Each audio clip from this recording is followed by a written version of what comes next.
My name is Grace. I'm 30 years old, and for 8 years, Bella was my best friend. Dogs shouldn't sleep in beds, Martha always said with a dismissive wave. Then Bella got sick, mysteriously suddenly, after eating Martha's special homemade treats. I still remember the day I found Bella at the shelter. She was a trembling golden retriever with soulful brown eyes, tied to a lamppost in the rain and abandoned like trash. The shelter staff warned me about her anxiety, but the moment our eyes met, something clicked. She won't last here much longer, a worker murmured. Older dogs with trust issues, people just walk past them. I took her home that day. It wasn't easy. She flinched at sudden movements, cowered during thunderstorms, barked at her own shadow. But every night, I sat beside her, whispering softly until she fell asleep. Over time, she stopped hiding. One night, she climbed onto my bed. After that, she never left. Then I met David. Kind, patient, and most importantly, Bella approved. She wagged her tail when he visited and even brought him her favorite toy, something she'd never done with anyone else. When he proposed 2 years later, Bella was there, carrying the ring box in her mouth. And then there was Martha. The first time I met David's mother, her lips thinned at the sight of Bella. "You let that thing sleep in your bed?" she asked over dinner, nose wrinkling. How unsanitary. I try explaining Bella's past, her anxiety, the progress we'd made. Martha silenced me with a flick of her manicured hand. Dogs are animals, dear. They need discipline, not coddling. In my day, they stay outside where they belonged. David squeezed my hand under the table. Mom, Bella's family. Martha laughed, sharp as breaking glass. She's a dog, David. Grace is using this animal to compensate for something. 3 years of Sunday dinners followed, each one laced with subtle jabs. Still letting her sleep inside, I found this wonderful kennel facility. You know, proper training would fix that separation anxiety. I smiled and nodded, but Bella knew better. She'd press against my leg whenever Martha visited, sensing my tension. David told me his mother meant well. She's just old-fashioned about pets. I wanted to believe him. Then last month, everything changed. Martha started bringing homemade dog treats to Sunday dinner. I found this wonderful recipe she cooed, handing me a tin. All natural ingredients, much better than those processed things you buy. The treats were golden brown, shaped like little bones. Bella sniffed them, hesitant. "Go on," Martha encouraged, voice honey sweet. "Be a good girl." Something about her sudden interest felt off. But David looked pleased. His mother was making an effort, wasn't she? So I stayed quiet. At first, nothing seemed wrong. Bella ate them, Martha beamed. Then the lethargy started. Bella, always brimming with energy, slept more. Her morning walks grew shorter. She didn't bring me her toy anymore. "She's just getting older," David said when I voiced my concerns. But I knew my dog. Then came the vomiting. One morning, I found her hunched over in the kitchen, food untouched. When I reached out, she whimpered. "It's probably just an upset stomach," Martha said that Sunday. "Here, these settle the stomach." She held out another treat. Bella turned away. "See," Martha, spoiled. No discipline. That night, Bella collapsed. I rushed her to the emergency vet, my heart hammering. "How long has she been like this?" the vet asked, checking her gums. 2 weeks, I choked out. "But tonight, has she eaten anything unusual?" I hesitated, then mentioned Martha's treats. The vet's expression darkened. "Do you have any left?" I did. I had grabbed a few before leaving. The vet took them for testing. That night, I sat beside Bella's hospital bed, watching her fight for her life, when my phone buzzed. A text from Martha. "I heard about Bella. Such a shame. But perhaps it's for the best. Now you can get a proper dog, one that knows its place." My hands shook. My stomach dropped. It all made sense now. Her sudden interest in Bella's diet, the way she insisted she eat those treats, the satisfaction in her eyes when Bella got sick. The test results confirmed it the next morning. The treats contained toxic levels of raisins and macadamia nuts, both lethal to dogs. "These weren't an accident," the vet said quietly. "Someone knew what they were doing." I clutched Bella's paw, tears streaming. My sweet, trusting girl, betrayed by someone who should have been family. I called David, barely able to get the words out. His response shattered my world. You can't be serious, he said, voice cold. Mom would never. Grace, you're being paranoid. Those treats were store-bought. She showed me the package. I sat in the sterile veterinary office, the test results crumpled in my trembling hands. The paper listed the toxic ingredients in cold clinical detail: concentrated grape extract, crushed macadamia nuts, traces of chocolate. But the vet's words were what kept echoing in my head. This was deliberate. David refused to believe it. You're letting your imagination run wild, he said over the phone, his voice tense. Mom's at the house now. She's upset that you'd even suggest such a thing. My blood ran cold. She's at the house. She's cleaning up Bella's things. David continued. She says we need to be practical. I hung up. And then I broke every speed limit getting home. Martha was in our bedroom when I arrived, stuffing Bella's bed into a garbage bag.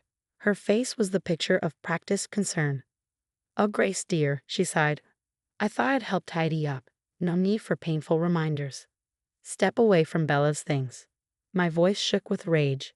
She's not dead. She's fighting for her life because of you. Martha's expression hardened. I have no idea what you're talking about. I bought those treats from PetSmart.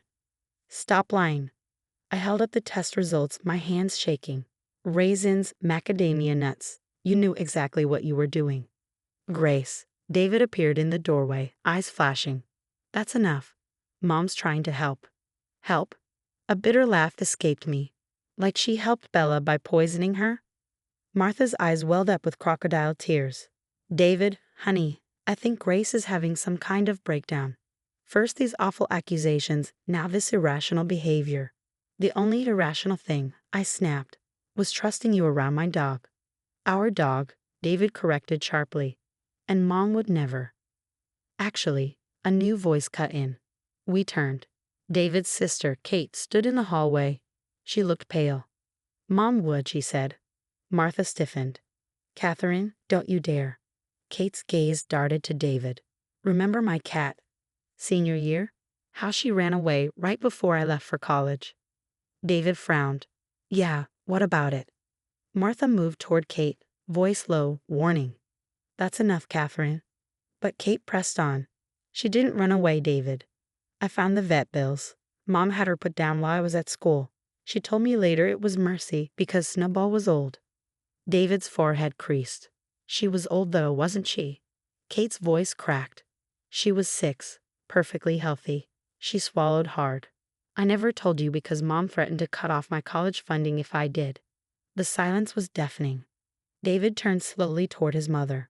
Mom? Martha's mask shattered. Her tears dried up. Her face twisted in disdain. That cat was making you weak, she spat at Kate. Just like this dog is making Grace weak. Animals are meant to be pets, not, she waved a hand at me, substitute children. My stomach dropped. David inhaled sharply. We had been trying for a baby for 2 years. Struggling. Grieving. No one knew except for us. Martha knew. And she used it. Get out, David said, his voice like ice. David, sweetheart. Now. Martha gathered her designer purse, straightening with a sniff. The mask of superiority slid back into place. When you're ready to be reasonable, call me. She paused at the door, smiling sweetly. Oh, and Grace. I'd check those other treats in the kitchen if I were you. Wouldn't want any accidents. After she left, I tore through the pantry. I found 3 more bags of treats hidden behind the cereal boxes. The vet later confirmed they were all toxic. Kate stayed that night, telling us story after story about the friendships Martha had sabotaged, the gaslighting, the quiet, insidious control. I should have spoken up sooner, she whispered. When I saw her bringing those treats, I knew. She exhaled shakily. I was scared. David sat in silence, staring at nothing, processing. Then he turned to me, his voice barely a whisper. I'm so sorry, he said. I should have believed you. His throat bobbed. Is Bella? My phone rang. I grabbed it with shaking hands. Mrs. Chen, your dog's condition has changed. You need to come right away. The drive to the emergency vet was a blur. David's knuckles were white against the steering wheel, his jaw clenched so tightly I thought it might shatter. I sat in the back seat, Kate beside me, her grip firm around my hand. The night air was thick, suffocating. The world outside rushed past in streaks of headlights and neon signs, but I barely saw any of it. "Please, Bella, hold on." The moment we pulled up, the night nurse met us at the entrance, her face unreadable. "She's awake," she said. My knees nearly buckled. "She's asking for you." I rushed inside. Bella lay in a sterile hospital bed, IV lines snaking around her frail body. But the moment she saw me, her tail thumped weakly against the blankets. A choked sob escaped me as I buried my face in her fur, breathing her in. She still smelled like home. "The latest blood work shows significant improvement," the vet said gently. "She's not out of the woods, but she's fighting." Getting her here quickly made all the difference. David stood frozen in the doorway, tears streaking silently down his face. Bella watched him, reading his emotions like she always did. Carefully, warily. "Come here," I whispered. He knelt beside us, hesitating, until Bella lifted her head and gave his hand a slow, gentle lick. "Forgiveness." Kate exhaled beside me, her voice barely above a whisper. "I called the police," she said. "They want to talk to us. About Mom. About everything." The investigation moved quickly. The treats weren't Martha's only mistake. Detectives found receipts for the toxic ingredients on her credit card, browser searches for foods poisonous to dogs on her laptop, and then the videos. Martha had installed nanny cams in our house under the guise of helpfulness. What they captured was chilling. Footage of her placing the treats, watching as Bella ate them, meticulously documenting her declining health. She recorded everything, Detective Reynolds told us. His expression was grim. Your mother-in-law kept detailed notes about symptoms, timing doses. She was escalating. The court date was set within weeks. Martha's lawyer tried everything, mental health defenses, claims of temporary insanity, but the evidence was overwhelming.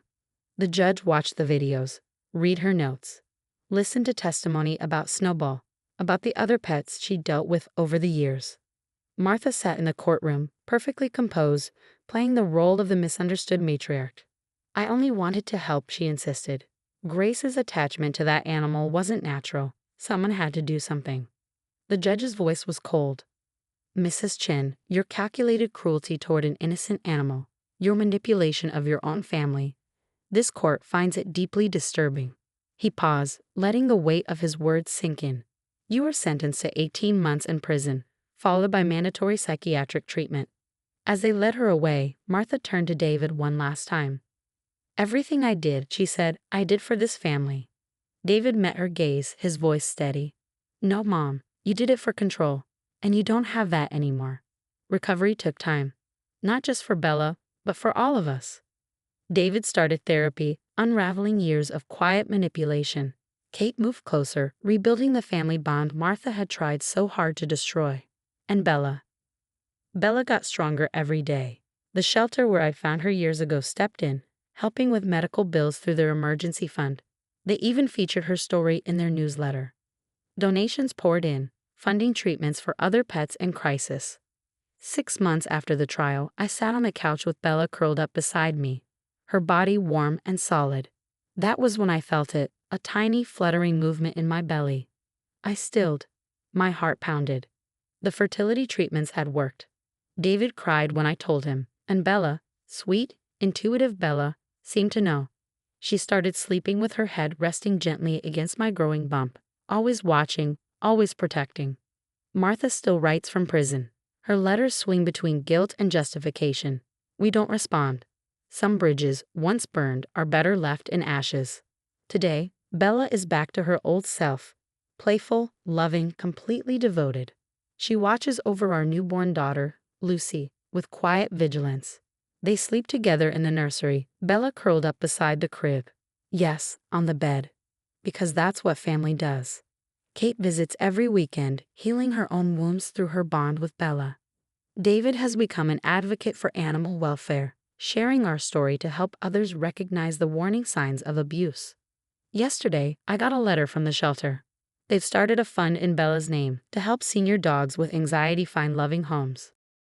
"Your experience shows that every dog deserves a chance," the director wrote, "and sometimes they end up saving us in return."